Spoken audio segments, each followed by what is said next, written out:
This is the Right Guys podcast, where we're just trying to stay on the right side of history. And now your hosts, Josh Hammerling and Max McGuire. Welcome back. Another issue of the Right Guys podcast. My name is Max McGuire. I'm Josh Hammerling, and day three, really, or day 7. How many days has Israel been under attack now? When did it really start? How many days Saturday. ago? Saturday, Since right? Saturday. Yes. So they, as of right now, I don't think they've gone in yet.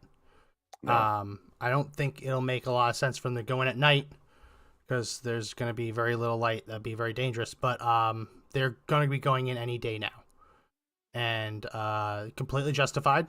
You can't. I was talking to Josh about this. If you take the Israel-Palestine bit out of it, apply this to any other country.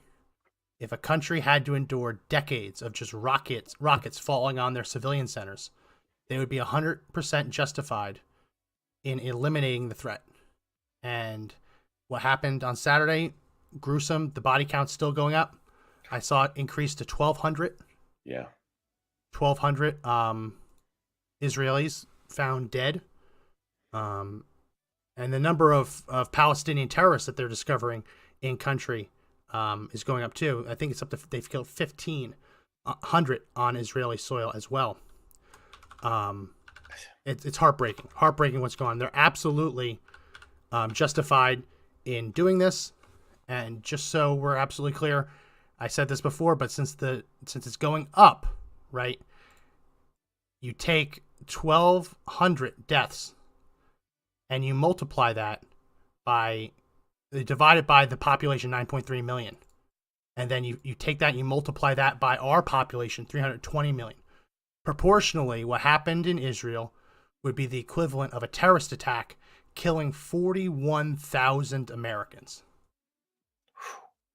That's the proportional scale based on the population size. Them losing 1,200 proportionally is like us losing 41,000. So they have every right to be pissed. They have every right to go in. The question, though, is at what point do we stop paying for all of this? Mm-hmm. There was a military aid flight, Josh, that just landed yesterday in Israel, helping Israel restock its Iron Dome defense system. Great. They need it. It's being overwhelmed. They're running low. Fabulous. But at what point does that become a bill that Israel pays? Because Israel's not a third world country. They're not like Zelensky coming up with the empty bowl in their hands asking, please, sir, could I have some more? Like Oliver Twist. No, Israel's got money. Mm-hmm. At what point do they finance their own war and not the American taxpayers? Mm-hmm. Hopefully, Joe Biden has learned a bit from his crackhead son, and he's going to go the way of drug dealers. The first hit is free, but after that, you got to pay. Yeah, because we're not really giving them money. All we're doing is just taking on a bunch of debt for them. You know what I mean? It's just all the negative. How can we finance this if we're already broke? I mean, if we have money, why are we trillions of dollars in debt? You know what I mean? And I want Israel to exist. I do. I don't want them going anywhere. We've got to give them rockets, but I mean, we can't afford a war on two fronts. I mean, Ukraine, how much have we fittered away to that? And yeah. We've got to think about the war, that war in Israel now. How is that going to be funded? I mean, logistically. And look what 1,500 people did coming across the Israeli border to their groups. Just 1,500. We've got 8 million, 15 million. I mean, you want to start counting the numbers. Yeah. There's whole armies that have infiltrated the United States. Think about that. We don't know.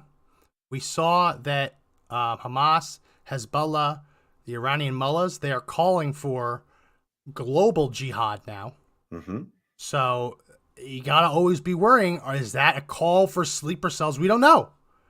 But we know that people have crossed the U.S.-Mexico border with Israeli or Palestinian citizenship. Mm-hmm. Right? And that's where they hail from. We don't know. But Josh, you mentioned the cost for the taxpayers. There's really there's two ways, and we're going to get into this today. We're going to cover this because the lie that's being told to the American people on how much we're actually giving Ukraine is completely bogus. It's really two. It's how much we're pretending that the ammo and weapons cost to be able to sell it to the American people, which is deliberately lowballed. And then there's the cost that we have to pay to replace it. Because for 2 years, we've been told, oh, this is just old stuff. We don't need this anymore. This is old stuff. And now what we're realizing is it really wasn't that old. The primers still worked, still went bang. The stuff was still good. The cost to replace it, though, stunning how high this is. Like, I'll cover it today. We'll cover it today. But the kind of thing where we're trying to sell it to the American people, oh, we only gave them $50 million, $100 million of armaments, but then we have to pay $7 billion to replace it. So at that point, what is the cost of that military aid? We're getting hit twice. It's not the lowball number. Yeah. But we're getting hit twice, right? We give it away to them. It cost us that originally. Now we're going to replace it. I mean, think about that.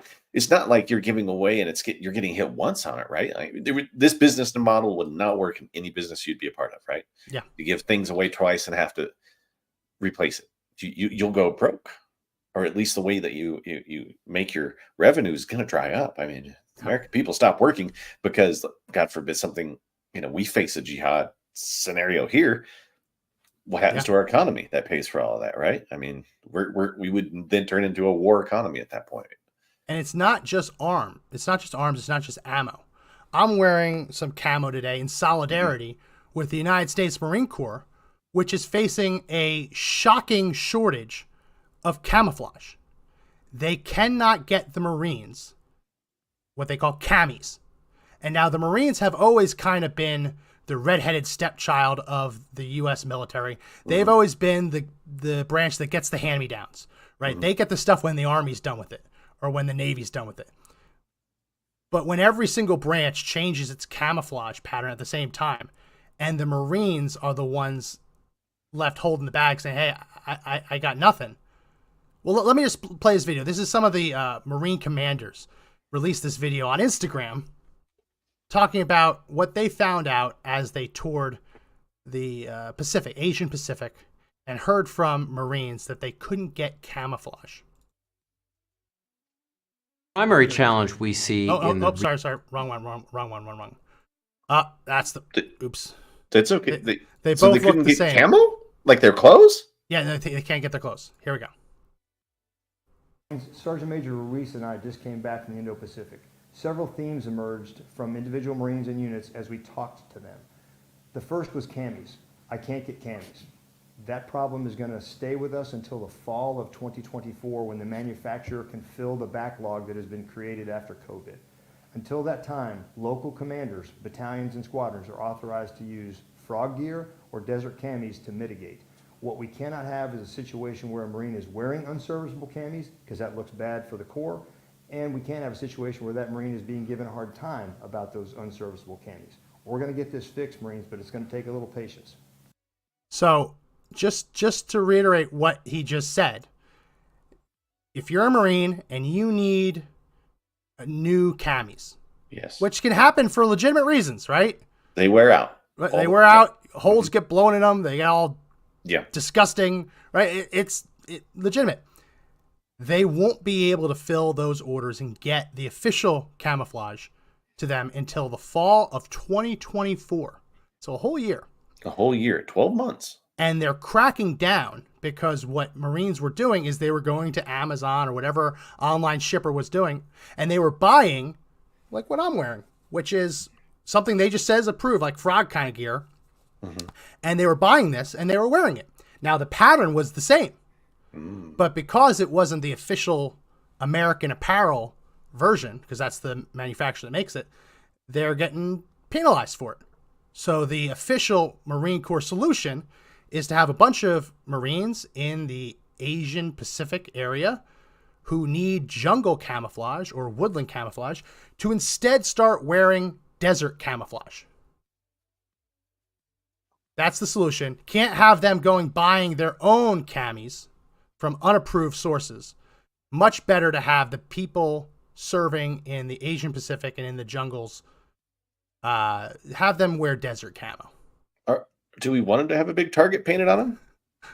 I don't know. You're in desert camis and you're in green and you see the big tan suits running past. Just hit the tan running things. If they were being shot at, can we afford them?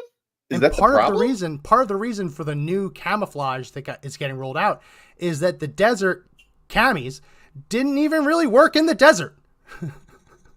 It wasn't really and like the digital, they had this goal of it's just going to be everywhere. It's going to be good everywhere. No, it doesn't really work anywhere.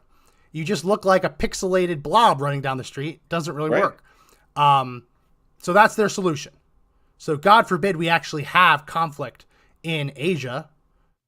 You're going to have the Marines fighting off the Chinese, and the Marines are going to look like they're in the wrong theater. Yeah, I mean, totally unprepared. At what point are we so broke, or we can't get the materials to make our camouflage uniforms for our soldiers? We can 100% get them. And the problem is that the contracts that were signed with American Apparel years ago are no longer possible because of things like inflation. So you heard them just say it's because of COVID. It's because of COVID. That's bullshit. They can't get these camouflage uniforms made because when they quoted them a couple of years ago, they could have done it. But today, the actual the cost of the materials, right, have gone up 100%, 200%. All of a sudden, a contract that you lowballed because you wanted to get the military contract and you thought you'd make it up in the bulk, right? All of a sudden that becomes unsustainable. And labor costs have gone through the roof. I believe that, someone can correct me if I'm wrong, I believe that American Apparel has a lot of its facilities in California. California is upping its minimum wage. Yeah. Why would someone work in an American equivalent of a sweatshop when they could make the same amount of money flipping burgers somewhere, right? Sure. So they can't fill these orders because inflation has made it impossible. But you hear those Marine commanders saying it's because of COVID.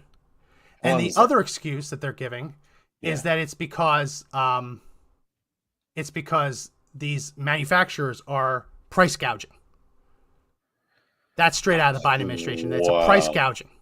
Yeah, that's one of they love that term. Price gouging in times of emergency. Oh my gosh, man. So again, the administration has made it hard just through inflation for our Marines, the tip of our spear, to get camis. Yeah. That's brilliant planning.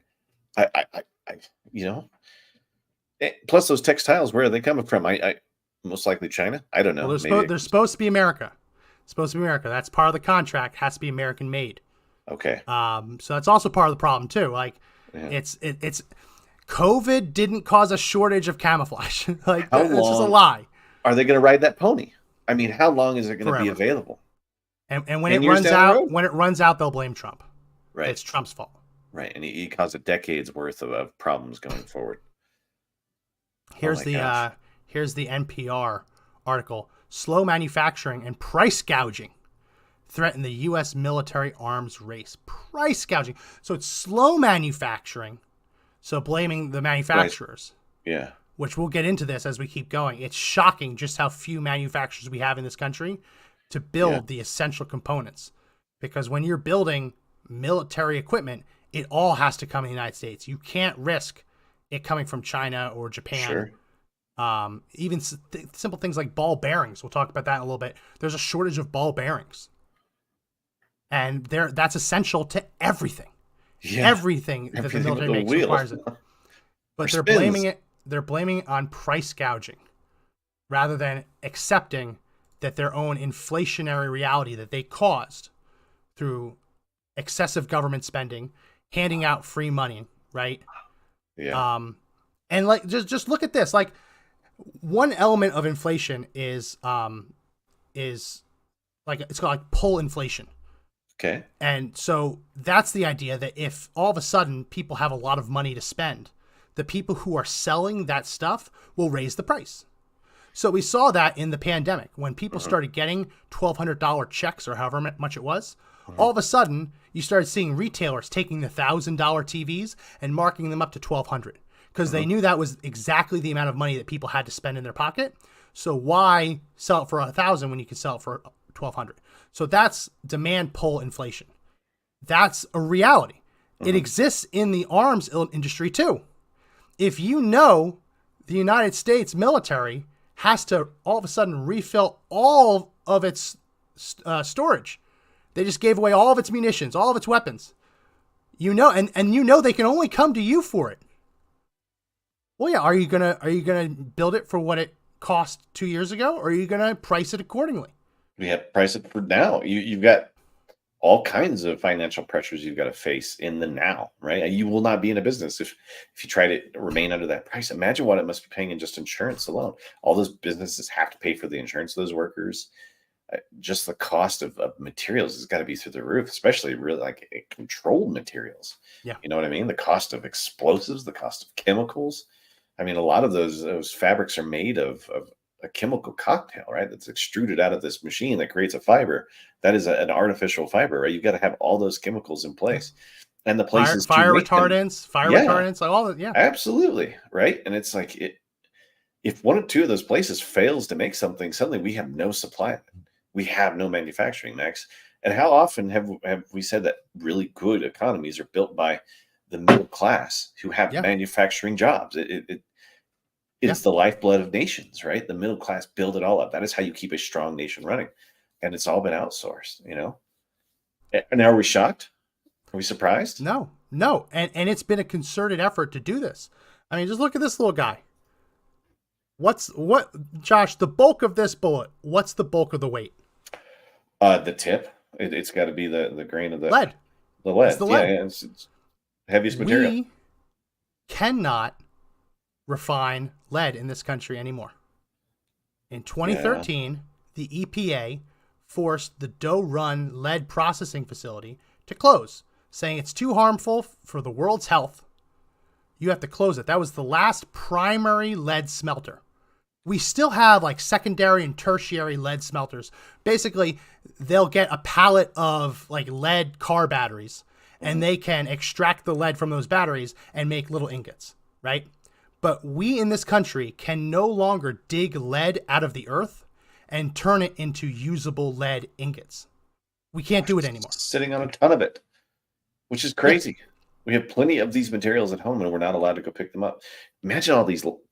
It's driving me crazy. You can't get it out of the ground, then you can't make it, then you can't use it. I mean, and all under the guise of protecting the environment, right? Yeah. It's like a plan where somebody's like, let's just make sure they can never make their own weapons again. Yeah. You know, something that started in the 90s. People are like, oh, you're crazy. They would never do that. But we're just seeing it all come to fruition. It's all being tied up in a nice little basket now. So the heaviest part of the actual ammo, lead, what we send downrange, what we rely on to kill the enemy, we cannot produce that raw material.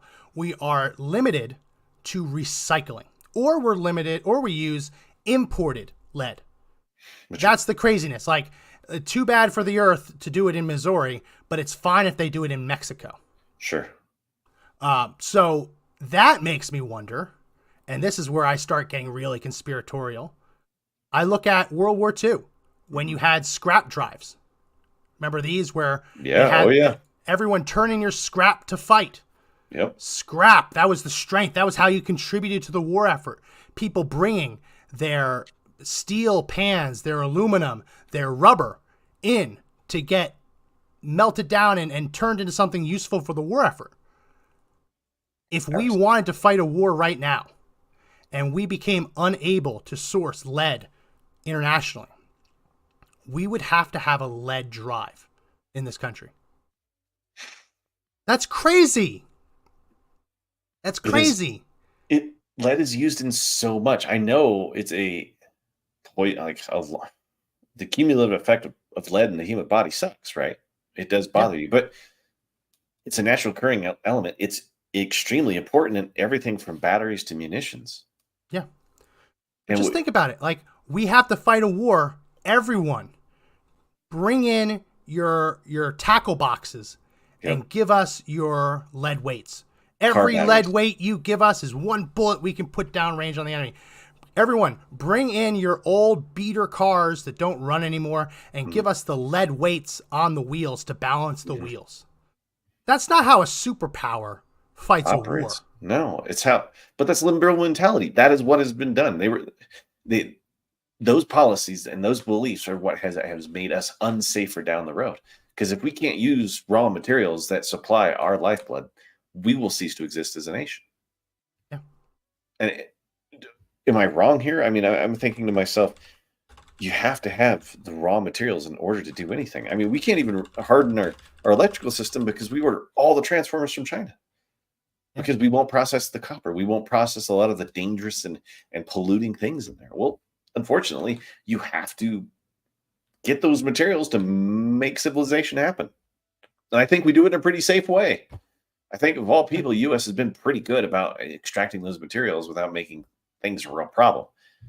There's a few here or there, Aaron Brockovich, all those things where some of these companies were putting stuff out there. But for the most part, when you do it right, you just get access to materials. I mean, there's gold everywhere. There's oil all over this nation. There's lead all over. There's uranium. There's lithium. There's lithium everywhere. Josh. It's bad for the environment if we pull oil out of Texas, but it's okay for the environment if we pull oil out of Venezuela. You have to understand this. Those like few 100,000 miles, that matters. That matters, Josh. To who? I'm joking. It makes no sense. I know. It makes no sense. I'm going through the gymnastics with you. Like, who cares? Like, this is making sense for. It's people who want to have their cake and eat it too. They want to be able to say to their the liberal mentality. Exactly. We've shut down fracking in the United States, but then they have to turn to Venezuela, a dictatorship, and say, hey, we need your oil. Well, guess what? Venezuela doesn't care nearly as much about the environment as oil workers in the United States do. No. Not even close. No. Even those lead mines in other countries, imagine how many people are exposed to lead when some are forced to dig it up by hand, like the cobalt mines in Africa. They're digging up cobalt by hand, right? Terrible. And it's a heavy metal. It poisons you the whole way. Yeah. So how can you say it's ethical to use that cobalt in this country when it's mined by essentially slave labor? Oh, like if you look at an electric vehicle right now, the amount of pollution that is created to make the electric vehicle, when you take that plus the amount of pollution necessary to replace the battery at like 60, 70, 80,000 miles, which you wouldn't have to do on a traditional car, that will surpass the pollution created by a gasoline powered vehicle over its lifetime. Yeah. Not even not even including like the coal power plants that have to fuel this electric vehicle. Right, once it's out there. Yeah, there's no doubt about it. Like overall, electric vehicles produce more waste and produce more environmental damage than a gasoline car. It's all just to make people feel good. And some of these people get on their private planes and fly around and use all this stuff and enjoy it because of their wealth and their position in society. Hollywood's a great example. How many of those people get on their planes, jet somewhere, and they complain about how we need to protect the environment? But then, they invest in these mines, and then they fly their expensive, or drive their expensive cars, fly their expensive jets, get on their expensive boats, right? And how much of these batteries in these cars can we actually recycle? I mean, the wind turbines, we can't even recycle those, and we're going to recycle a bunch of heavy metals and batteries. I see them driving down the road here in Texas. They're bringing them right to the landmines. Right to the landfills. Landmines might be. Landmines might be more fun. Right. They're just putting them right. They're burying them. And it's crazy because generations. Somebody might forget that out there. They build homes on it, and suddenly, we didn't realize that we built your house on top of these. Or the membrane that we used really wasn't that good. Sorry, it leaked into the water table, and you all have cancer. Now it's real. Yeah, it's real. I don't want to get too far off it, but the general takeaway is, if we wanted to right now produce our own bullet, this bullet from scratch, where did I put it? If you wanted to just produce the raw material of the copper, the brass, and the lead. You could not do that from ore in the United States right now. Correct. You just couldn't. So just at the most basic level, ammunition, relying on recycling and international supply. I want to get into the more complicated stuff. Yeah. Because this is the stuff that we can produce, but it takes way too long and will probably never get back to baseline before Ukraine if we keep giving it to them. I showed you this, Josh, and I didn't see you, but I could tell through the phone that your jaw hit the floor. This is from the State Department, detailing almost to date, September 21, 2023, detailing all of the munitions that we've given Ukraine. What stood out to you here? The ones that really scared me were some of the antennas, like the high gain antenna, the satellite antennas, right? Because that's really sensitive stuff. It was the Abrams that were in there. I mean, how many tanks do we supply? There were Bradley fighting vehicles. There was landmines. There was 300 million rounds of small fire ammunition and hand grenades. Yeah. I mean, hand grenades there's a lot of resources that go into hand grenades and ammunition. And that is a requirement that you can put bullets in soldiers' rifles, right? It's just not about the tanks. It's not about the big moving vehicles with large artillery. You have to have bullets and rifles. That number is staggering to me. I'm at a loss for the rest because they're the ones that grabbed me. There's all kinds of miscellaneous in there too. We talked about this last show. I'm still flabbergasted by the artillery shells. Yeah.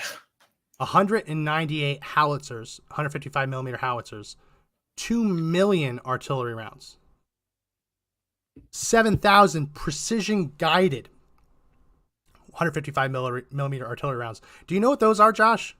No. Those are artillery shells that they can fire off, and then once they hit altitude, once they hit like the zenith of its flight path, they have little computers in them that can aim them at the right thing. So you just have to kind of get it in the right direction, and then like a JDAM, like a smart bomb, it can land at the right spot, even if you're off in terms of your trajectory. It's a smart round. They cost $100,000 each. They cost $100,000 each. 10,000 Javelin anti-armor systems. Yeah. 80,000 other anti-armor systems and munitions. 7,000 tube-launched optically tracked wire-guided missiles. 300 million rounds of small arms ammunition and grenades, laser-guided rocket systems and munitions. There's not a number on that one. Don't get too far. I was waiting to give you the math. Those 7,000 smart artillery shells cost $700 million. I'll make sure I get those zeros right. Yeah, $700 million. $700 million. And that's how much we paid for them the first time. And you know it's going to go up the second time when we have to make more of them. 3 times the cost. And that's just for 7,000 explosions. That's it. And they're shooting them at like Humvees. Yeah. they're shooting them They're not even targets that are important, most likely. Yeah, targets that cost less than $100,000. Yeah, and small arms. Small arms, actually, it's going to hurt us on the back end in terms of taxes. But when the U.S. increases production of small arms ammunition, it actually helps the firearm enthusiast, because a lot of the ammo that gets onto the market in like the regular 9mm 5.56, they are usually Lake City seconds. So Lake City Manufacturing, they make the military contracts, and when they make ammo that doesn't quite fit the military standards, we get it. So when they have to ramp up production, it makes ammunition a little bit cheaper for us. But at the same time, we're paying for it either way. Right? Yeah. We're getting hit twice. Getting hit twice. We gave it away, and now we're going to pay for it again. The worst part of this is that when you look at this valuation, put it back up on the screen. The valuation since January 2021, the United States has invested. It's not invested if it's like What's my ROI on this? they exploded. Like the artillery shells exploded. Yeah. The bombs exploded. That's not investment. Charity. 44.5 billion. And almost all of this has been since Russia invaded. 44.5 billion. The way they get to this is funny math. It's BS math. It's designed to push the valuation low so that they can sell this politically. 44.5 billion basically involves valuing this stuff, like the new stuff, like I just talked about, the $100,000 precision guided stuff. They can't escape that. But the bullets, they can say, hey, well, you know what? These bullets, they're 10 years old. So yeah, they still work, but you know what? We're going to write it off. We're going to take a loss. We're going to basically value at 50 cents on the dollar. That's the tricks that they do to get that number as low as possible so the American people don't have a heart attack seeing that how much we're giving them. Depreciate it. And then they come in and they say, oopsie daisy, we actually overvalued it. So like when they run out of money, like Congress says you can only give X number of $1 billion to Ukraine, they get to that limit and say, actually, we just looked it over and we think we overvalued some of the stuff. So we're going to fix that and we're going to send them even more. That's what the Pentagon did, saying that they overvalued the supplies we gave Ukraine by $6.2 billion, allowing them to give even more, even though Congress didn't approve that extra. Prove it, right? Because now you can give more without asking for permission. Yeah. So it's crazy. It's crazy because when you see what we're actually doing to replace it, this was the first contract that came for Javelin missiles. As Josh mentioned, we gave them over 10,000 Javelin shoulder-fired rocket missiles, basically anti-tank missiles. You can use them against helicopters, things like that, but it's basically low to ground. You wouldn't want to do it at altitude. The Javelin will shoot straight up, and then it'll come down on top of something. Yep. We gave them 10,000. In September of 2022, we basically signed a contract between Raytheon and Lockheed, who make it together, for $311 million to make us 1,800 of them. 1,800 of them. Yes. So that puts the valuation at each one of these is $172,000. When the Pentagon gave it to Ukraine, they did not value them at $172,000. How much was it? I'm pretty sure they valued it at under $100,000. So you can't you can't fake it too much, right? Because this is a modern thing. It's not like these have been sitting for decades. But Josh, they didn't stop here because that was last September, and they kept giving Ukraine more and more and more. More and more, yeah. So then, let me make sure I got the right one right here. They just signed a new contract for $7 billion. $7 billion contract. Yeah. So $7 billion contract will manufacture a little less than 4,000. What's the exact number? 3,960 will be made annually. This contract will run through 2026. So 3,960. So let's do some. Let's assume the best. Let's assume 3,960 times 2023, 24, 25, 26 times 4. Right? That's 15,000. That would recover what we sent them, but we're not done sending them. Right? We're still in the negative, right? We're still promising. So 7 billion. What was it? It was 7. It was 7 point. What was it? 0.2. 7,200. Which those 0.2s when it's a billion is not that much money. Just saying. So just to show you the valuation, I'll put it on the screen just so people don't think I'm making it up. This was the first contract last year. 172. When you take 311 million, you divide it by 1,800, that comes out to $172,000 per Javelin. What happens if you take that 7.2 and divide it by best case 4 years of just shy of 4,000 a year? That ups it to 454,000 a piece.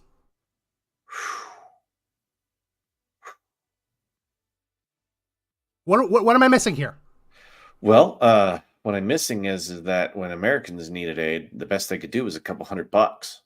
remember? The best we can do is a couple $100.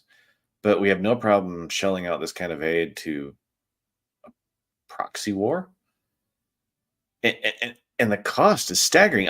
Could you write down all the names of those defense suppliers so I can start buying some stock? Yeah. There's only two. I need to get some. I need to get some stock. Javelins. It's Raytheon and it's Lockheed. They work on it go. together. I guess they own different parts of the patents. Interesting. So just so we're clear, again, when the U.S. gave Javelins to Ukraine, we valued them at under $100,000 a piece. When we signed the first contract to replace them, we valued them at $172,000 a piece. So automatically, right there, we were lying. And now that we are signing the other contract, we're valuing that at $454,000 a piece. Now, a lot of that goes to building up their production capability so that they can produce that many, because they can't produce that many. But at the end of the day, that's how much we're paying for them. And we wouldn't have to pay for them if we didn't just give them away. Yes. So the real cost is the giveaway price of the original and the brand new replacement. Well, no. The real cost is how much we originally paid plus how much we paid again. Because the giveaway cost is less than we paid. Yeah, that's not a real number. That's not a real number.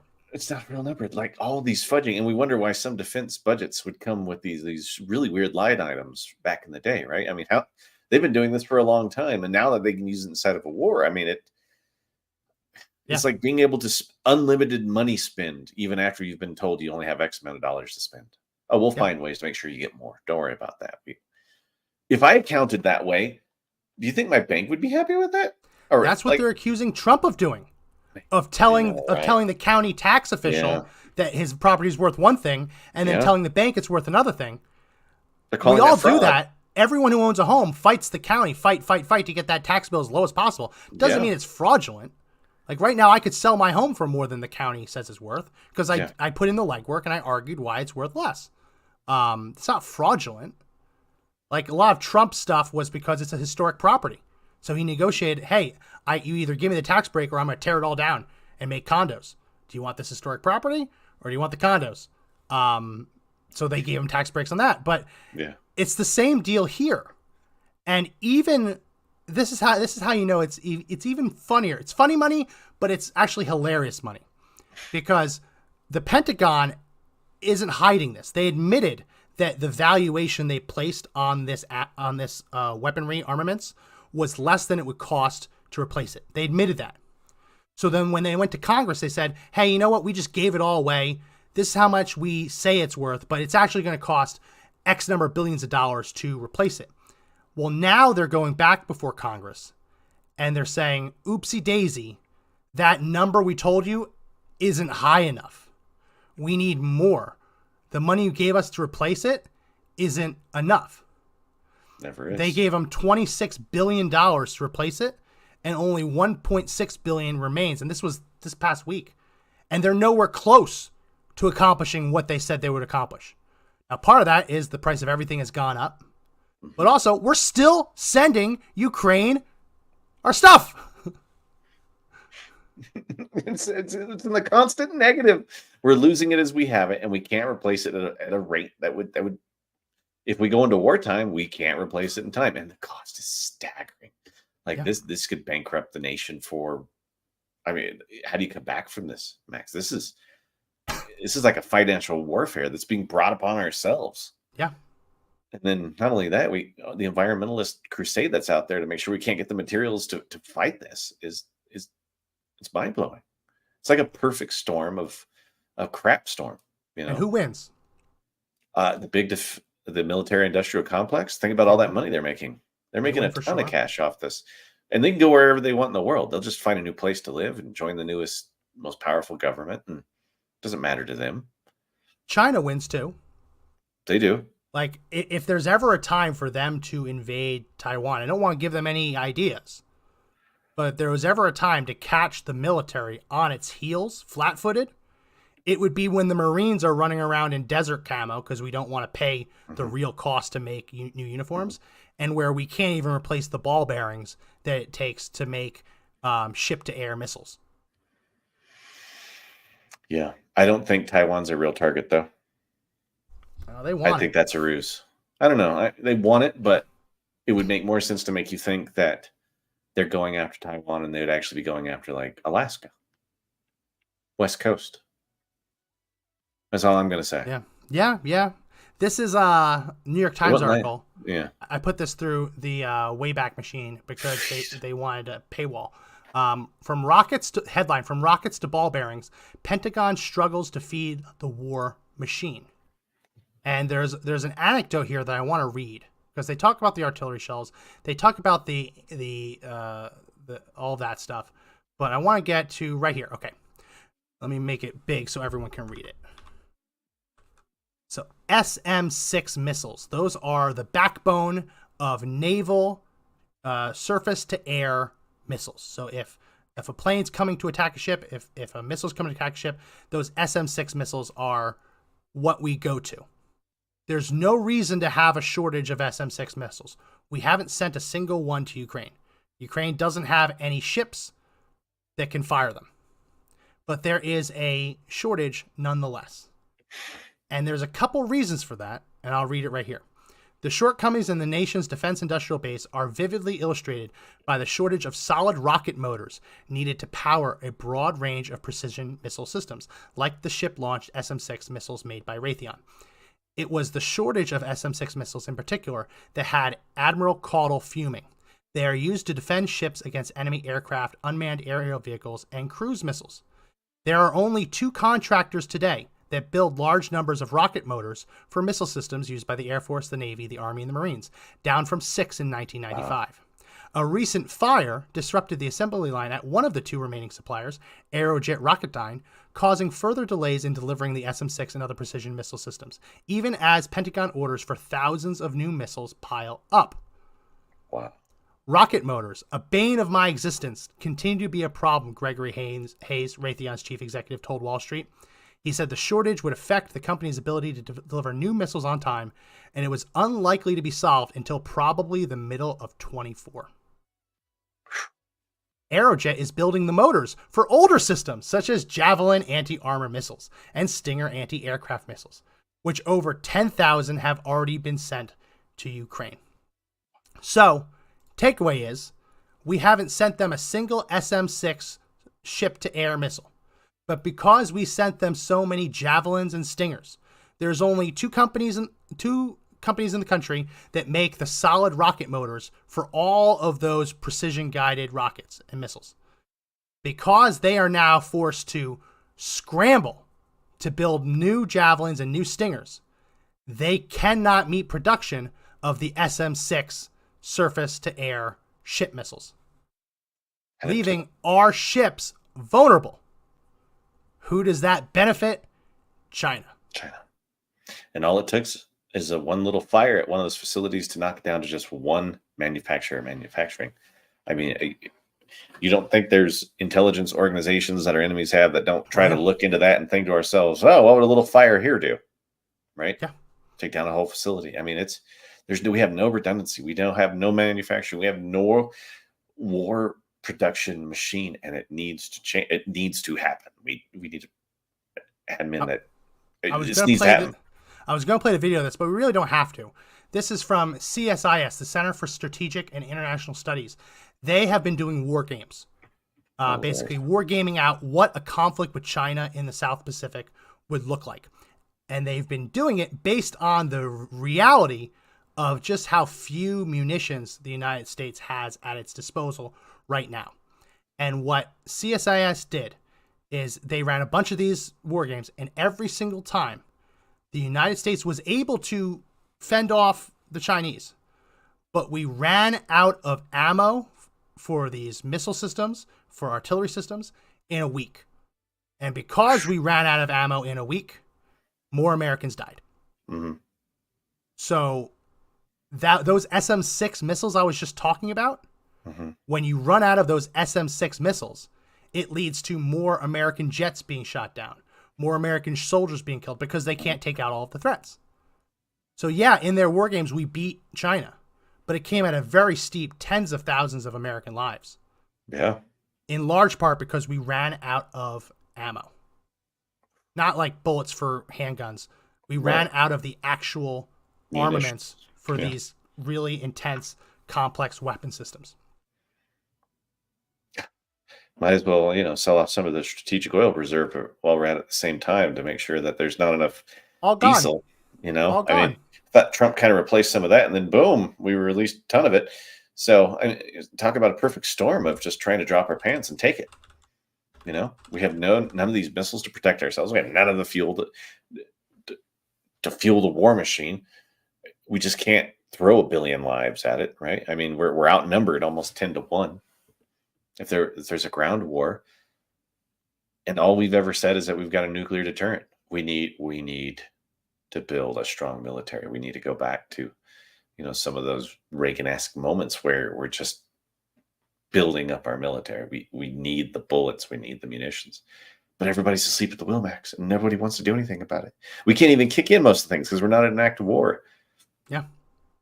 How do you go to the refrigerator factory and force them to build tanks when the United States isn't at war? How do you go to Hornady, who makes fantastic rifle and pistol ammunition, and tell them, oh, you're not going to be able to sell them for the market rate. You have to sell them to the government for a discount and lose money. Why? Oh, we're not at war, but Ukraine's at war or Israel's at war. Right? You mentioned the Strategic Petroleum Reserve. Oh, yeah. Josh, that's gone. That's gone. Right now, we have like 14 days. If we needed to, we could keep the country running on a purely emergency basis for 14 days. And that is because Biden has sold it all to artificially deflate oil prices. Right. Yeah, absolutely. Past sales. You can see that under Trump, 2017, 16 million barrels. 2018, 18.9 plus 4 million. 2019, 15 million. 4 million, 10 million, 16.7. Oh, all of a sudden we're into Biden. 38 million barrels sold in 2022. And then another one, emergency sale, 180 million barrels sold. Oh my God. We don't have a strategic oil reserve either. No, it's 14 days. And they're still selling it. They're still selling it off because they're doing it even more frantically because war in the Middle East is going to boost it up. I was shocked. I went out to get gas today. Gas was cheaper than when Israel started going to war. Yeah, it was. Shouldn't be that way. The price of oil went up. Yes. So they're selling this off to deflate that, not for our sake, not to make our lives better, because traditionally when oil is high, the incumbent loses. Yeah. The incumbent party loses. So they start doing this at midterm time. They're selling us out for political reasons. They're selling out our safety for political reasons. This is the most dastardly administration. The more you tell me this, Max, the more I'm thinking that we've been sold up the river by a bad group of people. Buy your ammo now. Buy your guns now. Get your medical, get your meds. Like if you're not a prepper, now is the time to get camo now because you can't even buy it. Can't buy it.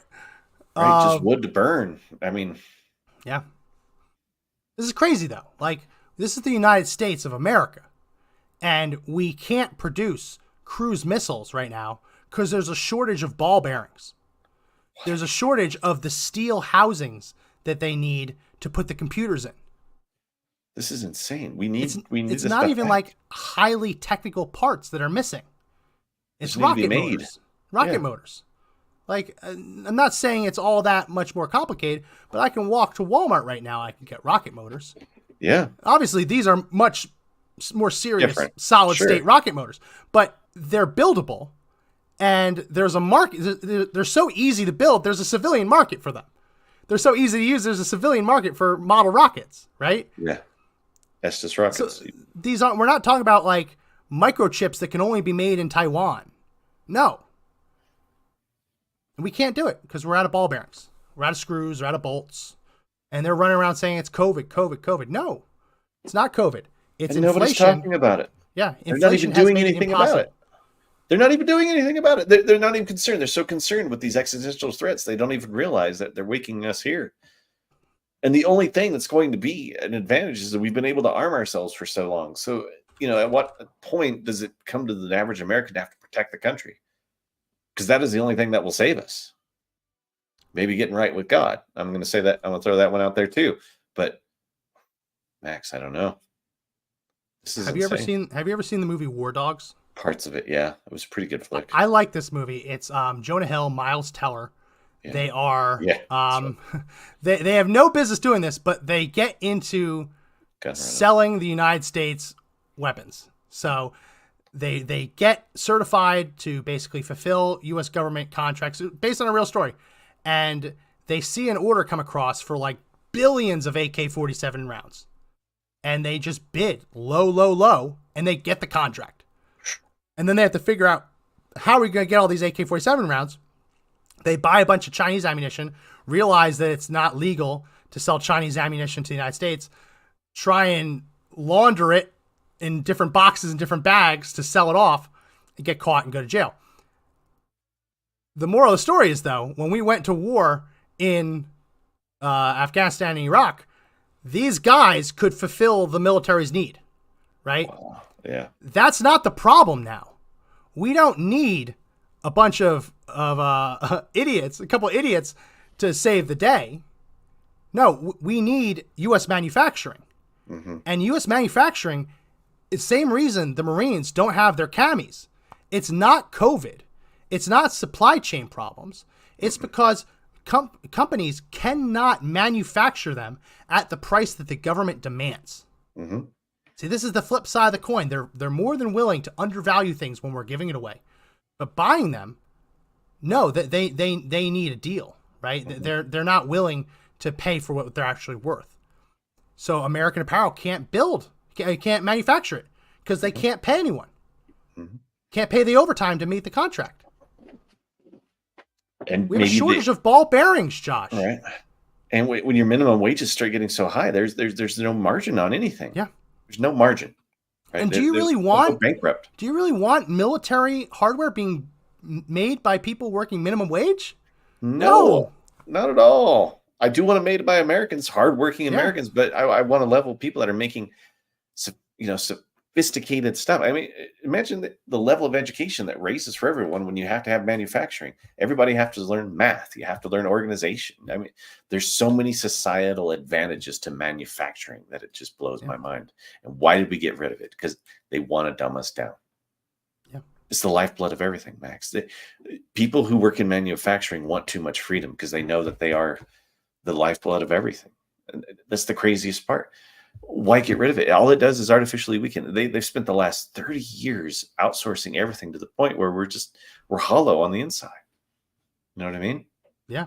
The only thing that can save us is us, like American business, and getting real leaders in there to stop spending. I mean, they're writing checks we don't even have money for. No, we're borrowing it from China and borrowing it from ourselves.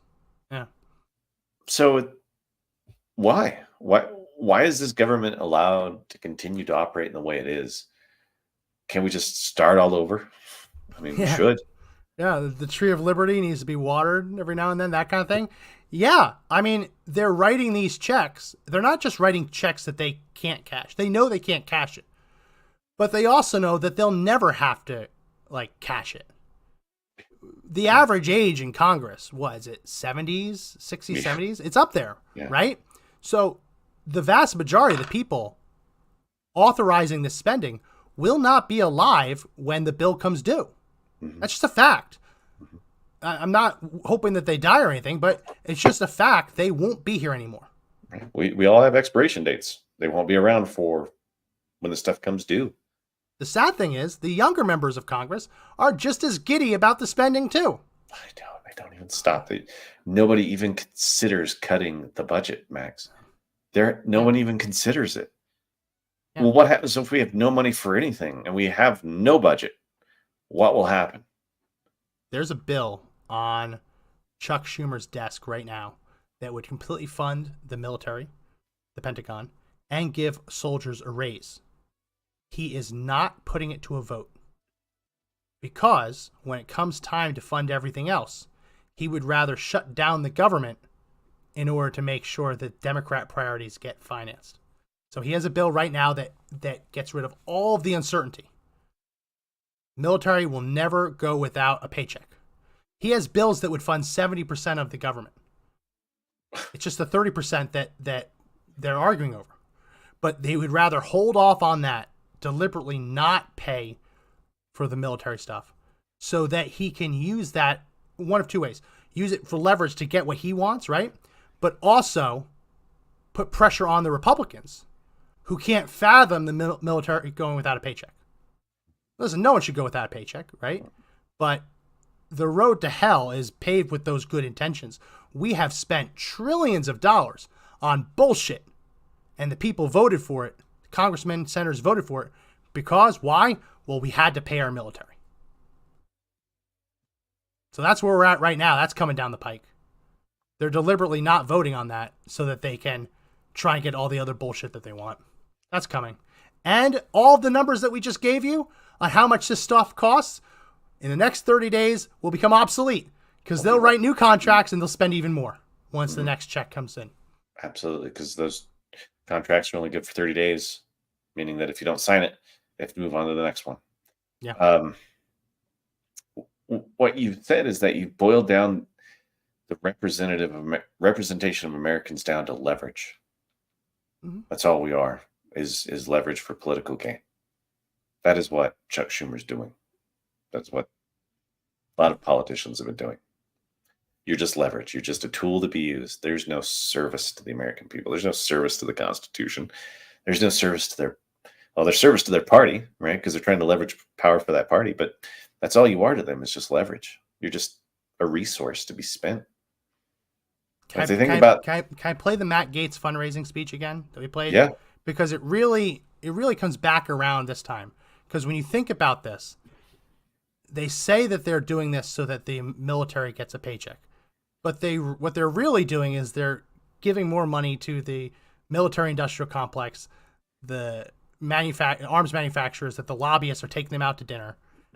They're not in these they're not doing this for us, right? They're doing it, and that's the wonderful part about the military-industrial complex. They create things that are designed to explode. So then you need to buy more. I won't play it. People can go listen to it from last time we played it. But he was right. You're surrounded by people who are making decisions based on what the lobbyists want, not what the American people want. Mm-hmm. And you can no longer make an argument that we need to spend $7.2 billion on javelins, quadrupling the cost of a javelin, also we can give them away to Ukraine. You can't argue that anymore. I'll give you the final word as we wrap this up. I was fairly certain that the government serves me and I do not serve it. And when all of you is just turned into a resource to be manipulated, you're going to get really weird outcomes like wars all over the world and people dying, right? You have no real freedom. If you're a resource, you're a slave to a system, and it's run by an aristocracy. Yeah. It sounds really, really horrible when I say it that way, but it's true. And what have you done to change it? I mean, what have we done? Who have we voted for? The same coin over and over and over? I blame all of you. That was the warning that Dwight Eisenhower gave on his way out the door. Lots of great presidential addresses as they were leaving office. Washington's obviously don't do these don't go down the pathway of like monarchies and the encumbering alliances, things like that. Eisenhower's was great too. If you haven't watched it, watch it. It is on video. I highly suggest you go watch it, read it. He is warning about the military-industrial complex, that it is controlling the United States, driving us to wars simply because wars means more profit. And this was a president who also was a general. He knows how the game is played. So that's everyone's homework. Go watch Eisenhower's farewell address. Well, that's going to be it for this edition of the podcast. If you like the podcast, you got to hit that subscribe button. It's over there somewhere. It's somewhere around here. Hit the subscribe button. Yeah. Subscribe to the podcast. We're on Rumble. We're on YouTube. Also, subscribe to an audio edition. Even if you like to watch us live or watch us afterwards, subscribe to the audio because you never know. You might find yourself on a trip. And if you subscribe, it auto downloads to your phone and you can just listen as you're driving. So that is on Apple Podcasts, Spotify, Google Podcasts, TuneIn, iHeartRadio, Amazon Music, Audible, and Podbean. So all those links are in that description. Yeah, that's it for this edition of the podcast. Now is as good time as ever to buy more ammo, stock up on emergency supplies. There is a link in the description. If you want to help support the show and stock up on emergency supplies, you can do so using promo code MAX at Prep SOS. That was from my old show, but it applies to this show. Now, Max is also a good promo code. Max. Easy, yeah. So Max. Prep SOS, use promo code MAX. You get 5% off their prices, and we do get a little bit of commission from that to help us out, help us grow the show. That's it for this edition of the podcast. My name is Max McGuire. And I'm Josh Hammerling. Remember, the fight to take back the country and apparently the world and the universe, not over yet, but the only way we win is if we all stand and fight together. See you next time.